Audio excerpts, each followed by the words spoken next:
Hello friends, আপনারা সবাই কেমন আছেন? আশা করি সবাই ভালো আছেন। আজ আমি আপনাদের জন্য নতুন একটা গল্প নিয়ে হাজির হলাম। আশা করি গল্পটি ভালো লাগবে। চার চোখ নিয়েও 6 ফুটের জলজান্ত মানুষকে দেখতে পেলেন না বলি চোখ কি কপালে নিয়ে হাঁটেন? গা জ্বালানো কথাটি কর্ণগোচর হতেই চমকে উঠল অবনী। সামনে দাঁড়ানো লম্বাটে গড়নের হালকা পাতলা ছেলেটির সাথে ভুল করে একটু ধাক্কা লেগেছে। সে তো মাথায় চড়ে বসেছে।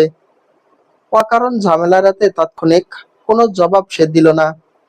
পরিণতিতে দেখা গেল, সামনে দাঁড়ানো ঝগড়টে লোকটি নিজ থেকেই আবারও জানতে চাইল, চোখের সাথে সাথে কি কানের মাথাও খেয়েছেন? জবাব দিচ্ছেন না কেন? এবার আর নিজেকে সংযত রাখা গেল না। স্বভাব সুলভ শান্ত খোলস ছিঁড়ে বেরিয়ে এলো বিরক্তি মাখা স্বর।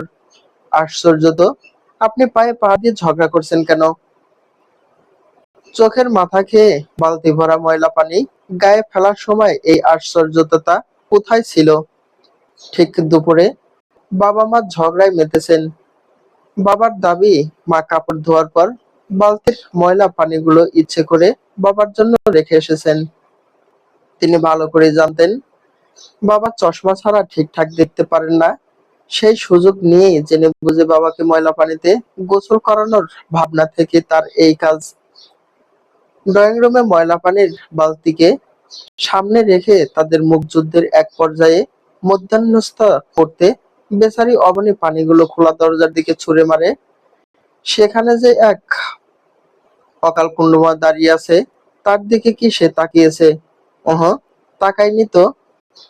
অবনীর ছোড়া সেই বালতি ভরা ময়লা পানি যখন খোলা দরজার ওপাশে থাকা নতুন মানুষকে সিক্ত করলো, ড্রয়িং রুমের উচ্চস্বরের ঝগড়াটা যেন মুহূর্তেই পিনপতন নিস্তব্ধতায় রূপ নিল। বাবা মা দুজনেই থমকে গিয়ে দরজার দিকে তাকালেন। সেখানে দাঁড়িয়ে থাকা মানবটি দাঁতে দাঁত চেপে হাত দিয়ে মুখ থেকে লেপটে থাকা পানিগুলো মুছলো। অতঃপর পিছনে দাঁড়ানো মকবুল সাহেবের দিকে চোখ দিতেই জোরপূর্বক হাসি টানলো মুখে। রঙ্গ করে বলল, ভাড়াটে হওয়ার আগেই ওয়েলকাম ড্রিঙ্কস দেওয়ার যে রেওয়াজ দেখালেন, তাই একেবারেই ফার্স্ট ক্লাস ছিল আঙ্কেল। মকবুল সাহেব তেল চকচকে টাকটাতে আঙ্গুলের সাহায্যে মৃদু চুলকাতে চুলকাতে শুধালেন, ভাড়া? জি। টুলেট লাগিয়েছিলেন? মুহূর্তেই বিনা মেঘে বজ্রপাত হলো। মকবুল সাহেবের হুটহাট ধমকে চমকে উঠল বেচারা ভাড়াটে। কানে এলো হবু বাড়িওয়ালার গমগমে স্বর, আমার কাছে অনুমতি না নিয়ে বাড়ি ভাড়ার আয়োজন করে ফেললে? এত আস্পর্ধা! পবনের মাতা আমিনা বেগমকে অবশ্য এতে মোটেও বিচলিত হতে দেখা গেল না। স্বামীর ভয়ানক হুঙ্কারটিকে রীতিমতো বুড়ো আঙ্গুল দেখিয়ে তিনি বলে উঠলেন, হ্যাঁ করলাম। কি করবে তুমি? পারবে তো শুধু 3 বেলা গান্ডে পিণ্ডে গিলতে। মাস ফুরালে বাজার খরচটা আসবে কোত্থেকে শুনি? এই এই তোর মা কি আমাকে টাকার খোঁটা দিচ্ছে? অবনী অবনী দাঁতে দাঁত চেপে নিজেকে সামলে নিলেও মকবুল সাহেব তা পারলেন না। তিনি যেন এবার আরো বেশি তেতে উঠলেন। বাজারের খরচের খোঁটা খাওয়ার চেয়ে বড় অপমান তার কাছে আর কিছু নেই। তিনি মেকি গাম্ভীর্য নিয়ে এবার সরাসরি হবু ভাড়াটের দিকে আঙ্গুল তুললেন। এই যে ছোকরা, নাম কি তোমার? ঘটনার আকস্মিকতায় পুরো দস্তর ভোঁকড়ে যাওয়া ছেলেটি হকচকিত হলো। গলা পরিষ্কার করে মৃদু স্বরে আমতা আমতা করে বলল, জারিফ শাহনেওয়াজ। সে তুমি যেই হও না কেন, পরিষ্কার করে শুনে নাও। আমার বাড়িতে থাকতে হলে আগে আমার পারমিশন লাগবে। আর আমি মকবুল হোসেন তোমাকে এখানে থাকার পারমিশন দিচ্ছি না, বুঝেছো? মকবুল সাহেবের কথা শেষ হওয়ার সাথে সাথেই আমেনা বেগম 2 পা এগিয়ে এসে বললেন, কিসের পারমিশন? এই ছেলেকে আমি বাড়ি ভাড়া দেব, আমি দেখি কে আটকায় আমায়। মকবুল সাহেবের উচ্চ রক্তচাপের সমস্যা আছে। এর মাঝে তিনি লাল হয়ে উঠলেন। স্ত্রীর সহিত এ যুদ্ধে তিনি কোনোভাবে হারতে চান না। আর এই যুদ্ধে জিততে হলে ছোকরাটাকে যে কোনো মূল্যে বিদায় করতে হবে। 1 সেকেন্ডও দেরি করলেন না তিনি। দুম করে জারিফের মুখের সামনে হাট করে খুলে দরজাটা বন্ধ করে দিলেন। এতক্ষণে বড় করে শ্বাস ফেলল অবনী। ব্যাপারটা এখানেই শেষ হয় সম্ভাবনা তার চোখ মুখ উজ্জ্বল হয়ে উঠল। ওদিকে চরমতর অপমানিত বোধ করা জারিফের হতবাক দশা পোড়াবার ঠিক পূর্ব মুহূর্তেই ঝড়ের গতিতে আমিনা বেগম দরজা খুলে জারিফকে টেনে আনলেন। হুটহাট ঘটা ঘটনায় জারিফ নিজের ভারসাম্য সামলাতে না পেরে ড্রয়িং রুমের মাঝখানে প্রায় হুমড়ি খেয়ে পড়ল। তার ভেজা শার্টের পানি সোফায় দামি কুশনে এক ফোঁটা পড়তেই মকবুল সাহেব আর্তনাদ করে উঠলেন, গেল গেল আমার স্বাদের সোফাটা, একদম গেল। আমিনা বেগমের সেদিকে হুঁশ নেই। সোফা থাকুক বা যাক, তাতে তার কিছু যায় আসে না। আপাতত এই ছেলেটিকে ভাড়াটে হিসেবে রেখে দিতে পারলেই এবেলার বাক বিতণ্ডতায় তিনি এক শূন্য গোলে এগিয়ে যাবেন। সেই সুখে তিনি মকবুল সাহেবের দিকে তাকিয়ে বিজয়ের হাসি হাসলেন। স্বামীর মুখের ওপর তিনি গম্ভীর গলায় ঘোষণার মতো করে বললেন, অবনী, ওকে উপরতলার চাবিটা দে তো মা। আর জারিফ, শোনো বাবা, তুমি আজ থেকে এখানে থাকবে। আমিও দেখি তোমাকে বের করে এত বড় আসপর্দা কার। মকবুল সাহেব অসহায় হয়ে মেয়ের সাহায্য চাইলেন। একরকম জোর গলায় বলে উঠলেন, আজ যদি তুই মায়ের পক্ষ নিয়েছিস তো। মকবুল সাহেবের দরাজ গলা মুহূর্তেই থেমে গেল। সুযোগ তো অবনীটাও সটকে পড়েছে। এখন দল ভারী করতে তিনি কার সাহায্য নেবেন? ভর দুপুর শেষে গরুর মাংসের ভাগটা মিস হয়ে যাবে ভেবে এতক্ষণের ঝগড়াটা ঘন্টা খানেকের জন্য মুলতবি ঘোষণা করলেন। জানান দিলেন দুপুরের খাবারের পর এ নিয়ে বিস্তর বিচার সভা বসবে অবনের রায় নিয়ে। এরপর এই ছোকরাটাকে ভাড়া দেওয়ার বিষয়ে সিদ্ধান্ত আসা হবে। তার আগে এ নিয়ে একটি কথাও তিনি বলবেন না। আমেনা বেগম তার হুকুমকে 2 টাকার মূল্যায়নও করলেন না। উপরত্ন তার ব্যান্ডেড লুঙ্গি আর নতুন গামছাটা দিয়ে ছেলেটার জন্য চিলেকোঠার ঘরটা খুলে দিলেন। তুমুল রাগে মকবুল সাহেব ফোঁস করলেন কিছুক্ষণ, অতঃপর নিজেকে সামলাতে ঘণ্টা 2 সময় নিয়ে লম্বা করে গোসল সারলেন। চিলেকোঠার ছোট ঘরটি জারিফের বেশ পছন্দ হয়েছে। এখানে বসে দেদারসে সে তার কমিক বুকের কাজগুলো করতে পারবে। ঘরে বিরক্ত লাগলে আছে দরজার বাইরে প্রশস্ত ছাদ, সেখানে বসে খোলা আকাশের নিচে সতেজ হাওয়া খেতেও খুব একটা মন্দ লাগবে না। এখানে আবার শুরু থেকেই একটা খাট আর আলমারি পাতা আছে। এগুলো বোধহয় ফিরি ফিরি ব্যবহার করার সুযোগ পাওয়া যাবে। সুবিধাগুলো একে একে হিসেব করতেই তার কেমন খুশি খুশি লাগতে শুরু করলো। হাসি খুশি মুখে মকবুল সাহেবের সেই আকাশি রঙের ব্যান্ডেড লুঙ্গিটা পরে আয়নায় নিজেকে একবার দেখে নিল সে। অবনীর দরজার সামনে দাঁড়িয়ে চরম বিরক্তি নিয়ে দৃশ্যটা দেখছিল। তার হাতে একটা পুরনো টি শার্ট। নিজের উপস্থিতির জানান দিতে অকারণ গলা খাঁকিয়ে দিল সে। চকচকিত হতেই জারিফ গামছাটাকে ওড়নার মতো করে গায়ে জড়িয়ে নিল। অপরিচিত একটি মেয়ের সামনে একবার ময়লার পানিতে নাকানি চুবুনি খাওয়া, আর একবার উদাম শরীরে আয়নার সামনে ডং করতে ধরা খাওয়া কোনো মতেই খুব একটা প্রীতিকর অভিজ্ঞতা নয়। ওদিকে মাজার ব্যথায় দরুন ছাদে উঠতে না পারা মায়ের কঠিন আদেশে অবনীকে বেজাতীয় ভাড়াটেটির ঘরে আসতে হয়েছে। সে নিয়ে ঠিকঠাক দুঃখ পাওয়ার আগেই কানে এলো অভদ্রতম লোকটির গা জ্বালানো কথা। এত খসখসে গামছা আমি ইহজন্মে দেখিনি। আপনার বাবা কি এটা দিয়ে গায়ের চামড়া পালিশ করেন নাকি? অবনীর ইচ্ছে করছিল হাতের টি শার্টটা দলা পাকিয়ে জারিফের ওই হাসি হাসি মুখটাতে ছুঁড়ে মারতে। লোকটা দৃষ্টতা দেখে সে রীতিমতো স্তম্ভিত। অপরিচিত লোকজনদের দফায় দফায় উস্কে দেওয়া কথাবার্তা বলছে সে। ন্যূনতম সামাজিক জ্ঞান থাকলে কেউ নিশ্চয়ই এমন করে না। এতক্ষণে ব্যাপারগুলো এরকম দম খিচে মেনে নিলেও এবার আর সহ্য করা গেল না। বাবার ব্যবহার করা গামছা নিয়ে এরকম রহস্যকতা কোনো মেয়ে সহ্য করতে পারে না। দাঁতে দাঁত চেপে হাতের টি শার্টটা সে খাটের উপর একরকম আছাড় দিয়ে রাখলো। রিরো গলায় বলল, আজ্ঞে না, তিনি এমন কিছু করেন না। তবে আপনি একবার চেষ্টা করে দেখতে পারেন, তাতে যদি লাজ লজ্জা একটু জন্মে আর কি।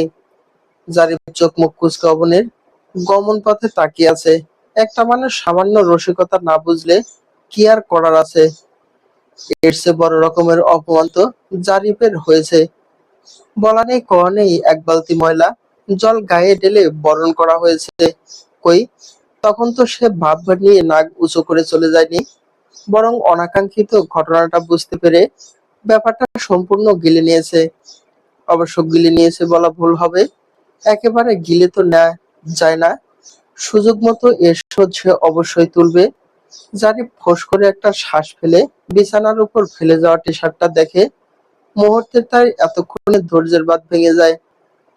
কৃপা করে যে টি শার্টটি তাকে দেওয়া হয়েছে তাতে তার সাইজের জন তিনেক মানুষ আরামসে এঁটে যাবে। এই 3 সাইজ ডিলে টি শার্ট পরে তারওয়ার সাজার কোনো মানে হয় না। এর চেয়ে কিছু না পরে থাকাও ভালো। পরনের গামছাটা ঠিকঠাক করে সে ওভাবেই কিছুক্ষণ থমথমে মুখে বসে রইল। কানে এলো নিচতলা থেকে গলা চড়িয়ে ডাকতে থাকা আমিনা বেগমের কণ্ঠ। বাবা জারিফ, খেতে এসো বাবা। এ ঘরের প্রতিটি সদস্য অদ্ভুত। বাড়ির কর্তা পারে না তাকে ঘাড় ধাক্কা দিয়ে বের করে, তার কন্যা আবার তারও এক কাঠি উপরে। সে চোখ দিয়ে আগুন বের করার কোনো প্রক্রিয়া থাকলে তা দিয়ে জারিফকে জ্বালিয়ে পুড়িয়ে ভম্ব করে দিত। অন্যদিকে বাড়ির গিন্নি আবার তার দলে, পারে না তাকে মাথায় তুলে রাখে। এই অতিরিক্ত ভালোবাসা আবার কোন বিপদে ফেলে কে জানে। দুদিকে মাথা নেড়ে অসহ্য গলায় সে বিড়বিড় করে বলল, হ্যাঁ বাবা বাবা ডেকে হাবা বানান আর কি। চেনা নেই জানা নেই এক অপরিচিত লোককে তারা প্রথম দিনই যেই খাতির করেছে তাতে আলাদা করে খাবার খাওয়ানোর কোনো দরকারই নেই। তার চেয়ে বরং এক চিমটি বিষ এনে দিক, তা খেয়েই একবেলার লাশটুকু গলা বর্ধন করা যাবে। এরই মাঝে আমিনা বেগম গলা দ্বিতীয়বারের মতো শোনা গেল। জারিফ ছাদে মেলে দেওয়া আধ ভিজে কালো শার্টটা গায়ে জড়িয়ে নিল। বাকিটুকু না হয় গায়ে শুকাবে। আপাতত দৃষ্টিতে ডিলে টি শার্টের চেয়ে তার নিজের ভেজা শার্টটা হাজার গুণে ভালো। ডাইনিং টেবিলের একপাশে মকবুল সাহেব বসে আছেন। তার মুখটা রাগে থমথম করছে দেখে মনে হচ্ছে এখনই মেঘ ভেঙে ঝমঝমিয়ে বৃষ্টি নামবে। তবে এটা শুধু বৃষ্টিতে সীমাবদ্ধ থাকবে নাকি ঝড়ের রূপ নিবে তা ধারণ করা যাচ্ছে না। অবনী তার পাশেই বসে নীরবে ভাত পাচ্ছে। তাকে দেখে খুব একটা সন্তুষ্ট মনে হচ্ছে না। জারিফ অবশ্য সেসবে খুব একটা গুরুত্ব দিল না। সে সরাসরি গিয়ে মকবুল সাহেবের পাশের চেয়ারটায় ধপাস করে বসে পড়ল। প্রায় সাথে সাথে খেকিয়ে উঠলেন তিনি। বসার আগে পারমিশন নিতে হয় জানো না নাকি? খেতে বসার সাথে সাথে মকবুল সাহেবের ঝাড়ি খেয়ে জারিফ খুব একটা ভালো লাগলো না। উত্তপ্ত আগুনে এক ফোঁটা জল ছিটিয়ে সে দাঁত বের করে হাসলো, বলল, আপনার লুঙ্গিটা পরে এতক্ষণ পারমিশন ছাড়াই উপরতলা সবটা ঘুরে এলাম। এখন বসার জন্য আলাদা করে স্ট্যাম্প পেপার লাগবে নাকি? জারিফের কথাটা একদম জায়গা মতো গিয়ে লাগলো। মকবুল সাহেবের মাথাটা যেন ছ্যাদ করে গরম হয়ে গেল। ঘাড় বাঁকিয়ে টেবিলের নিচ দিকে তাকিয়ে তিনি চেঁচিয়ে উঠলেন, সে কি? আমার ঈদের জন্য কিনে রাখা নতুন লুঙ্গিটা তুমি ওই ছোকরাকে দিয়ে দিলে? আমিনা বেগম রান্নাঘর থেকে সালাদ হাতে সবই ডাইনিং এ এসেছেন। কথাটা কর্ণগোচর হতেই তিনি দ্বিগুণ তেজ নিয়ে বললেন, বোকার মতো কথা বলো না। লুঙ্গি দেব না তো কি দেব? তোমার ভুঁড়ির মাপ দিয়ে বানানো প্যান্ট। এই তুমি আবার আমার বাঙালিয়ান উপর প্রশ্ন করছো? আলবাত তুলছি, কি করবে তুমি? কি করব দেখবে তুমি, দেখাও। মঙ্গল মকবুল সাহেব আর আমিনা বেগমের এই অবস্থা দেখে জারিফের মনে হলো পরিস্থিতি বেগতিক। যখন তখন তার লুঙ্গি টানাটানি হওয়া এখন সময় অপেক্ষা মাত্র। ভুল করে এখন বাড়িতে এলো সে। এবারের মানুষগুলো কি সব পাগল?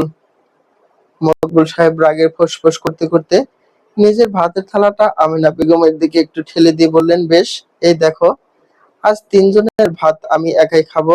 দেখি তুমি আমায় কি করে আটকাও। থতমত খেলেন আমিনা বেগম।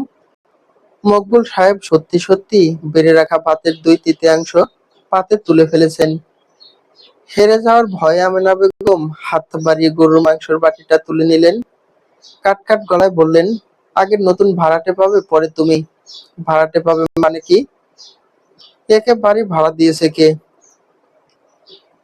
এ পর্যায়ে দোপ করে অবনী টেবিলের কাছে সপাটে এক বাড়ি দেয়। স্বামী স্ত্রীর ঝগড়ায় কয়েক সেকেন্ড সময় পেয়েই সে অসহায় গলায় বলে ওঠে, আমি কালকেই হোস্টেলে শিফট হচ্ছি। একটি মাত্র বাক্যে স্বামী স্ত্রী সুরসুর করে ভালো হয়ে গেল। তাদের দেখে মনে হলো এদের থেকে প্রেমময় জোটে আর দুটো নেই। আমিনা বেগম স্বামীর পাতে বড় মাংসের টুকরোটা তুলে দিতে দিতে আহ্লাদি গলায় বললেন, মেয়েটাও কেমন পাগল দেখো, এত বড় বাড়ি রেখে কেউ হোস্টেলে থাকে নাকি? এ বাড়িতে কোনো সুস্থ মানুষ থাকতে পারে? স্পষ্ট তাচ্ছিল্য অবনীর কণ্ঠে। তার চোখ মুখে বেজায় শক্ত, সে খাবার খাচ্ছে কম নাড়ছে বেশি। তাকে তার সিদ্ধান্তে মোটামুটি অটল থাকতে দেখে জারিফের মনটা কেমন নেচে উঠল। এই রেফারিটা না থাকলে এবারে সব সুযোগ সুবিধা লুটপাট করা যাবে। সেই খুশিতে সে অবনীকে আরেকটু উস্কে দিতে বড় বুঝদারের মতো বলে উঠল, ঠিক ঠিক, আমার তো মনে হয়। মুখের খাবারটুকু গলায় আটকেলে শুকনো কাশিতে তার শ্বাস আটকে আসে। সুযোগ বুঝে মকবুল সাহেবও পানির গ্লাস দখল করে বসে আছেন। আমিনা বেগম নিজের গ্লাসটি তার দিকে এগিয়ে দিয়ে মধুর গলায় জানতে চাইলেন, কি মনে হয় বাবা? মকবুল সাহেবের দিকে তীক্ষ্ণ দৃষ্টিতে তাকিয়ে সে ককর্ষ গলায় বলল, এবারে নেম প্লেটে বড় করে লিখে দেওয়া দরকার, মানুষ হইতে সাবধান। জারিফের মানুষ হইতে সাবধান মন্তব্যটা ড্রয়িং রুমের বাতাসে বিষের মতো ছড়িয়ে পড়ল। মকবুল সাহেবের হাতের গ্লাসটা শব্দ করে টেবিলের উপর রাখলেন। তাকে দেখে মনে হচ্ছে এই মুহূর্তে পুরনো আমলের একটা রাইফেল এনে জারিফকে ঠাস ঠুস কয়েক খালি গুলি খাইয়ে দিবে। আমেনা বেগম বুড়ো কুঁচকে তাকালেন জারিফের দিকে।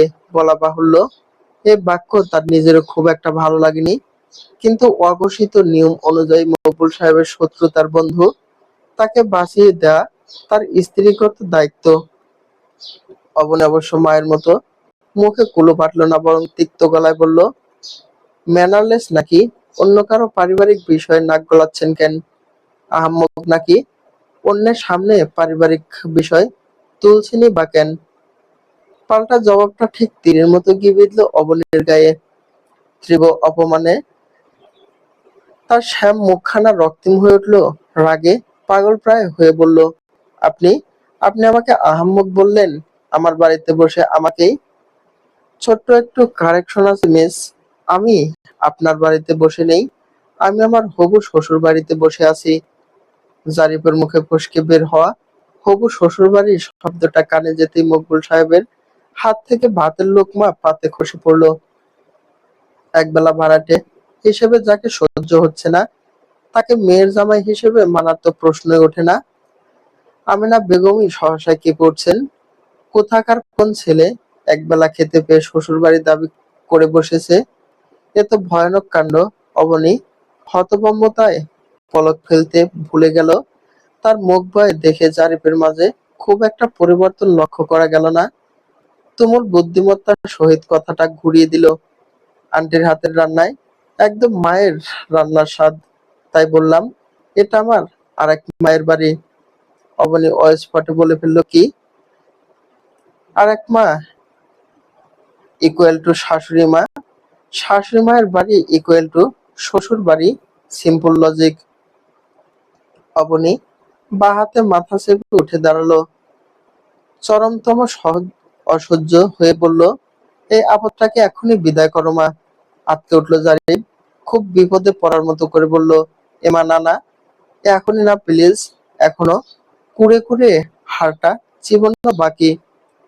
অবনী কোনোভাবে জারিফ নামক উড়ে এসে জুড়ে বসা জাতীয় লোকটিকে মানতে পারছে না। এই লোক নিজেকে কি মনে করে কে জানে। লাজ লজ্জার তো বালাই নেই মুখের উপর, চটর পটর করে সারাক্ষণ। একে চিলে কুঠার ভাড়া দেওয়ার পক্ষে সে নেই। কড়া করে বাবার সপক্ষে অবস্থান নিয়ে আপদটাকে দূর করতে হবে। বসার ঘরে তাকে ঘিরে আলোচনা সভা বসেছে। মকবুল সাহেব বিনা যুক্তিতে জারিফকে বের করতে মরিয়া অবনীও শক্ত হয়ে বাবার পক্ষে যুক্তি সাজাচ্ছেন। ওদিকে আমেনা বেগম এসবে হেলদোল নেই। তিনি আয়েশ করে ঢেকুর তুলে বললেন, তার জিনিসপত্র সব আনবে কখন? জারিফ অসহায় চোখে আমেনা বেগমকে দেখছে। তাকে দেখে মনে হচ্ছে সে ভাজা মাছটা উল্টাতে জানে না। মেকি ভাব ধরে বলল, জিনিসপত্র এনে আর কি হবে বলুন? আঙ্কেল তো আমায় থাকতেই দেবে না। দৌড় দেবে না মানে কি? আমি যেখানে বলে দিয়েছি তুমি থাকবে সেখানেও মানা করার কে? মকবুল সাহেব বিরক্ত গলায় বললেন, তুমি আবার এই ছোকরাকে? তার কথা ফুরাবার আগে আমিনা বেগমের হুঙ্কার ভেসে এলো। মকবুল মকবুল সাহেব এবার কাঁদো কাঁদো হয়ে বললেন, মারে, জীবনে কখনো ক্লাসমেট বিয়ে করিস না। অবনী হতবিম্বল। পাশার সাল যে এত দূরত্ব বদলে যাবে তা সে খুনাক্ষরেও কল্পনা করেনি। যার সঙ্গ দিতে সে আয়োজন করে বসেছে সে কিনা যুদ্ধ শুরুর আগেই আত্মসমর্পণ করেছে। না না, এত দ্রুত হার মানা যাবে না। পরিস্থিতি অনুকূলে আনতে সে বাবার কানের কাছে মুখ নিয়ে ফিসফিসিয়ে বলল, এত জলদি হার মেনো না। ভুলে যেও না তুমি এবারের কর্তা। মেয়ের মিছে ভরসায় মকবুল সাহেবের বুকের ছাতি 3 ইঞ্চি ফুলে উঠল। স্ত্রীর দিকে তাকিয়ে স্ক্রুর হেসে বলল, কিন্তু আমিও এবারের কর্তা। বেশি ধানাই পানাই করলে একদম ধাক্কা দিয়ে বের করে দিব। মকবুল সাহেবের কথা শেষ হতে জারিফ জিভে কামড় দিয়ে উঠে দাঁড়ালো। ইচ্ছে করে চেঁচিয়ে চেঁচিয়ে বলল, সিসি আঙ্কেল, এ কথা আপনি কিভাবে বললেন? মানছি আমি না হয় বাইরের মানুষ, কিন্তু আন্টি, তিনি তো এবারের গিন্নি।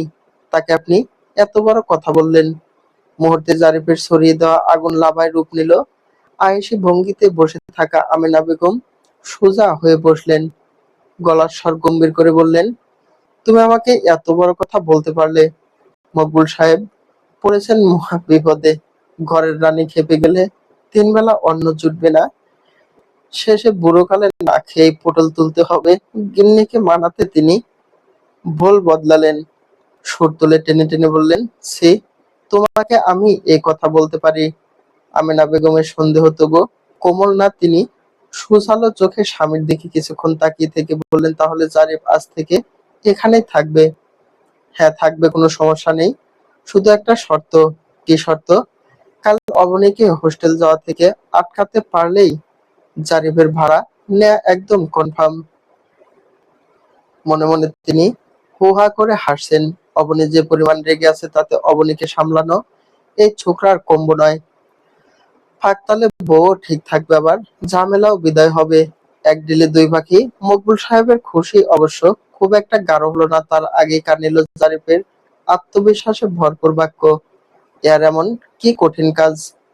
জারিফের সাহস দেখে আমিনা বেগম মনে মনে অভিভূত হলেন। স্বামীকে মুখ ভেঙচি কেটে একরকম গর্ব করে বললেন, এতদিন বেজোর সংখ্যালোক থাকায় বরাবর তুমি পার পেয়ে গেছো। এবার হবে শিয়ানে শিয়ানে টক্কর। সমবয়সী জুটি হওয়ায় অবনী খুব ছোট্ট থেকেই বাবা মায়ের দা কুমড়ো সম্পর্কে অভ্যস্ত।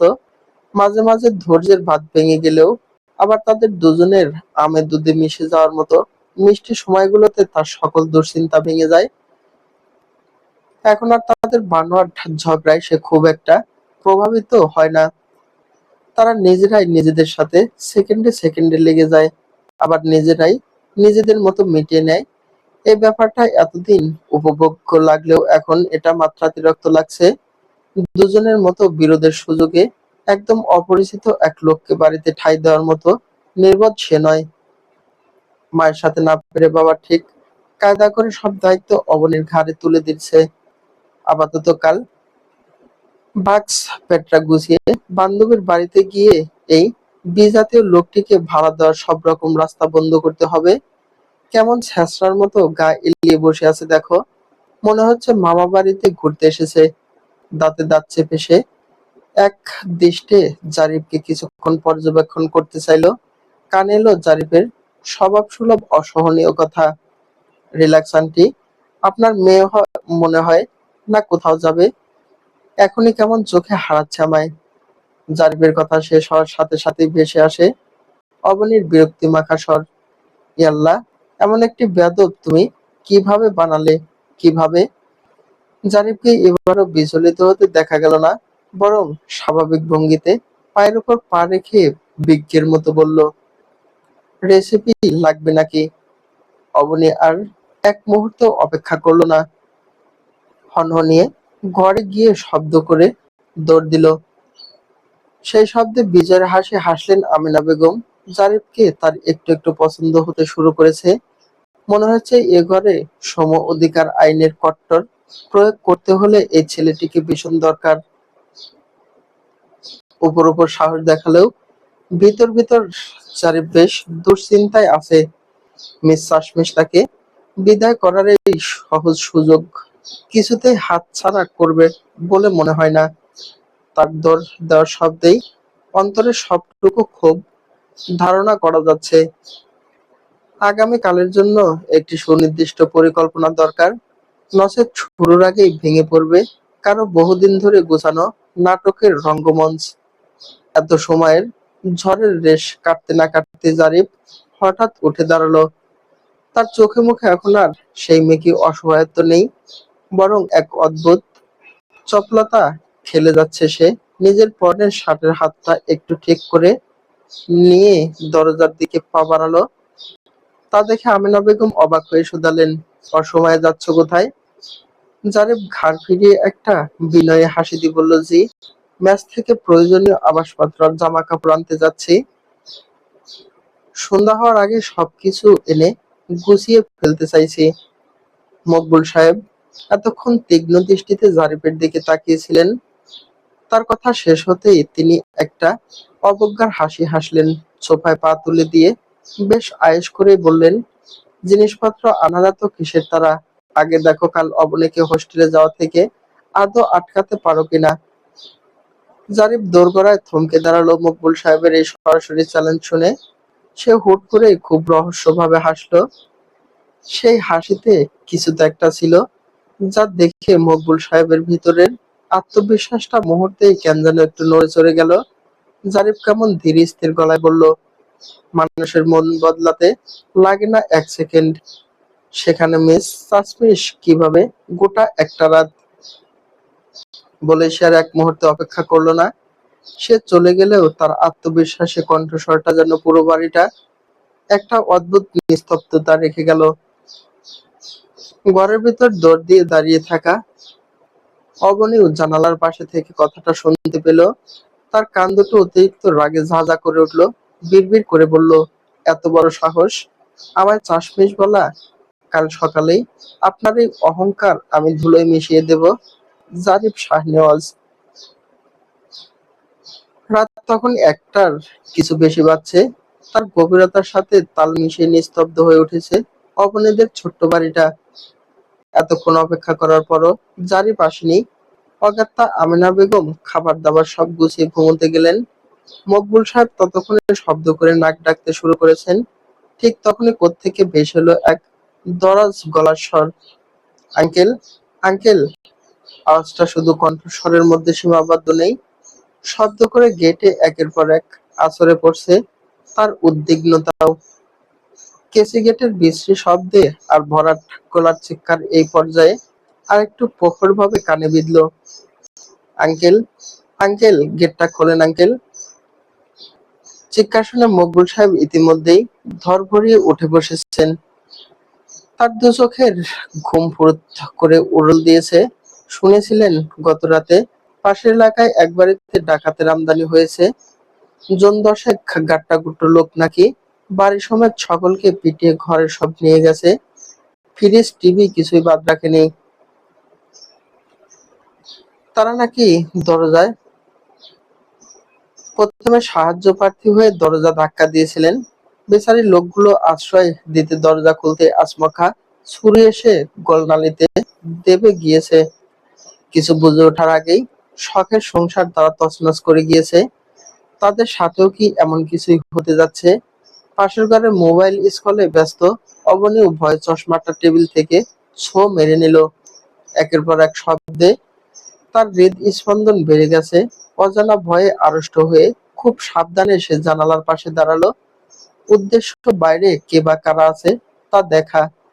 দুর্ভাগ্যজনকভাবে বাহিরে লাইটটা বন্ধ থাকায় কিছুই দেখা গেল না। আমেনা বেগম ব্রোকুসকে ড্রয়িং রুমে বেরিয়ে এলেন। মকবুল সাহেব খালি গায়ে ঘুমোচ্ছিলেন। হাতের সামনে যা পেলেন তাই কোনো মতে গায়ে জড়িয়ে ফিসফিস করে বললেন, নাড়ুর কৌটাটা রেখেছো কোথায় বলো তো? আগে বরং ওটা ভেন্টিলেটরের উপর রেখে আসি। নাড়ুর কৌটা দিয়ে এত রাতে কি কাজ? মকবুল সাহেব স্ত্রীর উদাসীনতায় ক্ষুব্ধ হলেন। চাপা গলায় রাগ দেখিয়ে বললেন, বারে, ডাকাতেরা সব নিয়ে গেলে পরে খাবেটা কি শুনি? সব আগে থেকে গোছানো লাগবে না?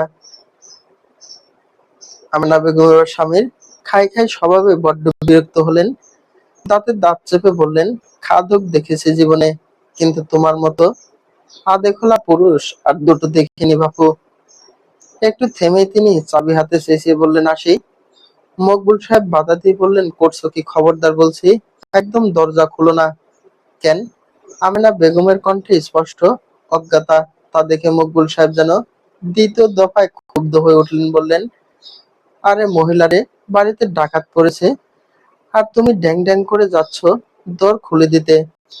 বলি, বুদ্ধি শুদ্ধি কি সব বাপের বাড়ি রেখে এসেছো?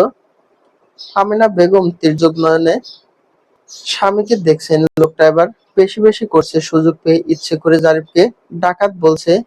তার গলা চিনতে না পারার ভান ধরছে। বেশ তো করুক, যা ইচ্ছে তাই করুক। তারও সময় আসবে, তখন এর শোধ কড়ায় গন্ডায় বুঝিয়ে দেওয়া হবে। তিনি সময় নষ্ট না করে চাবি হাতে দ্রুত গেটের দিকে ছুটলেন স্ত্রীকে আটকাতে। পিছু পিছু মকবুল সাহেবও ছুটলেন। সেখানে গিয়ে দেখা মিলল তিক্ত এক দৃশ্যের। কাঁধে একটা স্কুল ব্যাগের মতো ব্যাগ নিয়ে ছাগলের বাচ্চার মতো ম্যাও ম্যাও করছে নতুন ভাড়াটেটা।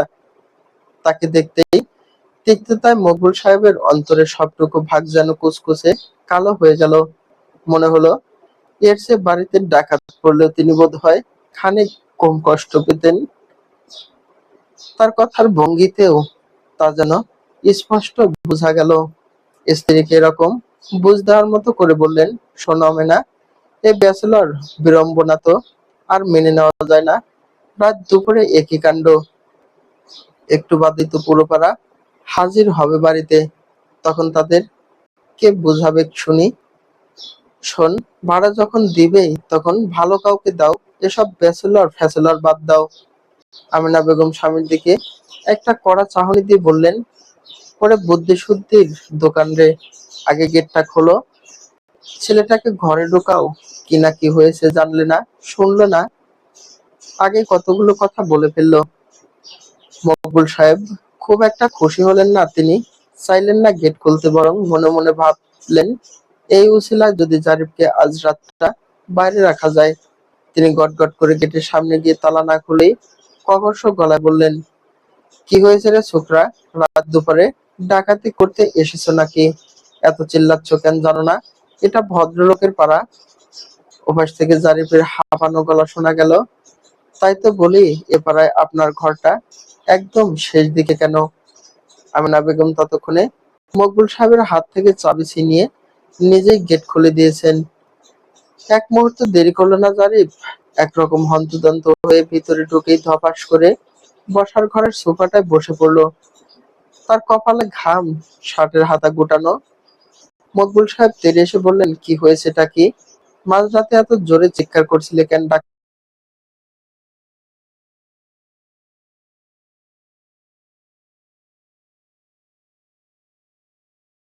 মাঝরাতে এত জোরে চিৎকার করছিলে কেন? ডাকাতি করার মতলব নাকি? জারিফ বড় বড় শ্বাস নিতে নিতে করুণ চোখে আমেনা বেগমের দিকে তাকালো। তারপর ভয়ার্ত গলায় বলল, বড় বাঁচা বেঁচেছে আর একটু হলেই। চোদ্দটা? চোদ্দটা কি? মকবুল সাহেব আর আমেনা বেগম এই প্রথম কিভাবে যেন একই সময় একই প্রশ্ন করলেন। সেদিকে তাকিয়ে জারিফ বিড়বিড় করে বলল, ইনজেকশন কনফার্ম ছিল।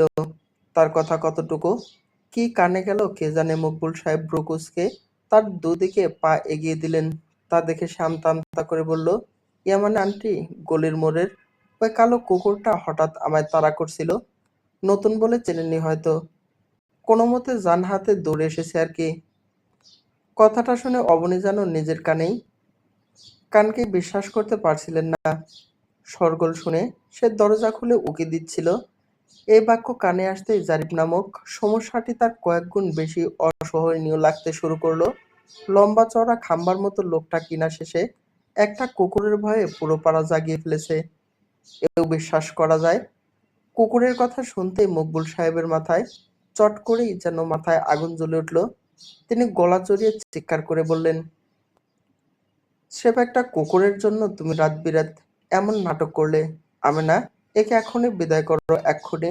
এর মতো ভিতুর ডিমকে এই বাড়িতে আর এক সেকেন্ডও রাখা যাবে না। না মানে না। মকবুল সাহেবের হুঙ্কার যেন ড্রয়িং রুমের দেওয়ালঘড়িতেও বাড়ি খেয়ে পুনরায় ফিরে এলো।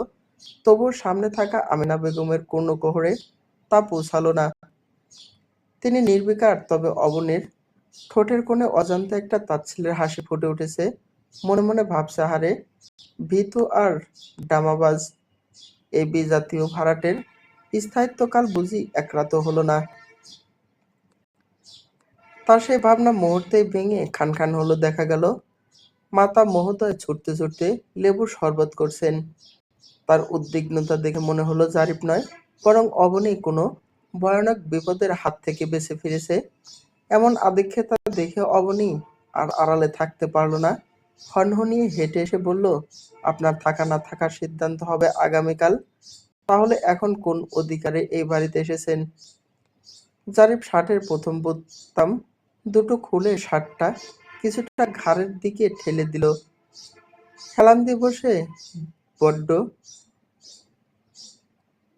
অবহেলে বলল, হুঁ, অধিকার? অধিকার লাগবে বলছেন? অবনী হুট করেই দমে গেল। মনে হলো অধিকার শব্দটা ঠিকঠাক শোনাচ্ছে না। এটা কেন যেন ভিন্ন ইঙ্গিত দিচ্ছে। নিজেকে সামলে কথা ঘোরাতে সে আরেকটু রূঢ় গলায় বলল, পারেন তো শুধু সারাক্ষণ অকাজে পটর পটর করতে। কমন সেন্সের তো কানা করেও নেই। থাকলে নিশ্চয়ই লোকের বাড়িতে রাত বিরাতে এভাবে হানা দিতেন না। জারিফ তার সূক্ষ্ম অপমানবোধকে হাওয়ায় উড়িয়ে বড় ভাব নিয়ে বলল, সুন্দরীদের মনে হানা না দিয়ে বাড়িওয়ালার বাড়িতে হানা দিচ্ছি। মানতে হবে ছেলে হিসেবে আমি নেহাতি ভালো একজন ছেলে। কি বলুন? জারিফের উত্তর শুনে অবনীর ইচ্ছে করলো হাতের সামনে থাকা ভারী কোনো শোপিস সপাটে লোকটার মুখের উপর ছুঁড়ে মারতে। এর দৃষ্টতা তো দিনকে দিন আকাশ ছুঁতে চাইছে। তারই ঘরে বসে তারই বাবা মায়ের সামনে তার সাথে ফ্লার্ট করছে। কত বড় কলিজা! এর মাঝে রান্নাঘর থেকে আমিনা বেগম শরবতের গ্লাস হাতে প্রায় দৌড়ে এসেছেন। মকবুল সাহেব তখনও সোফার এক কোণে বসে তীক্ষ্ণ দৃষ্টিতে জারিফকে দেখছেন। তার চোখে মুখে পরিষ্কার লেখা একবার খালি, তোমায় ভাগে পাই চান্দু। তার হম্বিতম্বিকে খুব একটা পাত্তা দিলেন না আমেনা বেগম। তিনি হাত থেকে শরবতের গ্লাস আর নাড়ুর কৌটা নামিয়ে বললেন, বাইরে কি না কি খেয়েছে, খালি পেটে শরবত খেলে পরে আবার গ্যাস করবে। দুটো নাড়ু খেয়ে নাও আগে। কালই বানিয়েছি, খেয়ে বলো তো কেমন হয়েছে। চোখের সামনে শখের নাড়ু কৌটা সমেত জারিফের হাতে উঠতে দেখে মকবুল সাহেবের বুকটা যেন চিনচিন করে উঠল। বুকে হাত রেখে তিনি অবিশ্বাস্য গলায় চিৎকার করে উঠলেন, আমেনা, চলবে? গল্প ব্যাচেলর বিড়ম্বনা, গল্পের প্রথম অংশ লেখা বর্ণপ্রিয়া।